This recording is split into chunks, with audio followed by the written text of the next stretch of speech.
2 నిమిషాలు లేదా 5 నిమిషాలు కానీ ముందుకు వచ్చి సాక్ష్యం రాసుకుంటే పడవచ్చు. తర్వాత మనం నేర్చుకున్న పాట పాడడం అంతే.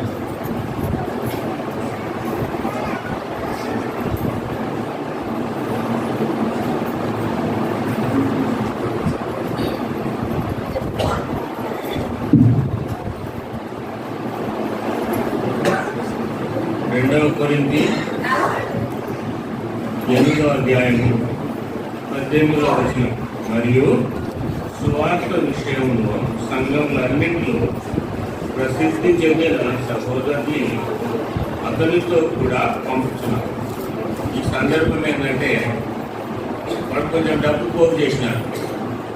పోగు చేసి మంచి సాక్ష్యం కలిగిన వ్యక్తి, సంఘములన్నిటిలో అన్న మాట ఉందిగా, ఒక్క సంఘం కాదు, సంఘములన్నిటిలో మంచి సాక్ష్యం కలిగి ప్రసిద్ధి చెందిన సేవకుడు ఆయన పేరు లేదు.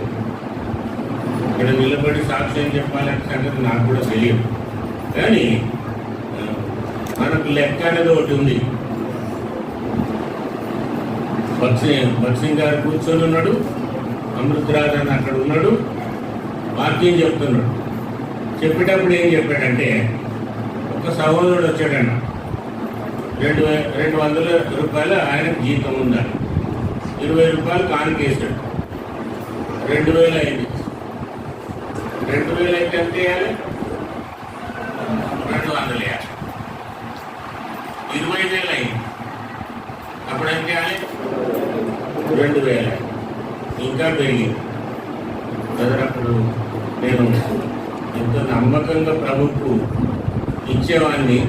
అయితే ఇప్పుడు 2,000 ఇవ్వడానికి కష్టంతో ఇచ్చిన, కానీ ఇప్పుడు 5,000 ఇచ్చే పరిస్థితి వచ్చింది. 5,000 ఇవ్వాలి నా దేవునికి, నా కొరకు ప్రార్థన చేయండి అని అన్నాడంట.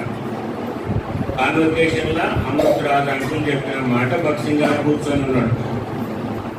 అందరూ వింటున్నారు, భక్సింగ్ గారు కూడా వింటున్నారు. ఆయన ప్రార్థన చేశాడంట సేవకుడు. ప్రభు, ఆయన ఎంతో నమ్మకంగా మంచి సాక్ష్యం కలిగిన వ్యక్తి ఉండే, 200 జీతం నాకు ప్రభా, నేను బాగానే ఆశీర్వదించినాను. అయితే నీకు నమ్మకం లేనంటున్నాడు. ఆయననే చెప్తున్నాడు, ప్రభా ఆయన జీతం తగ్గించు,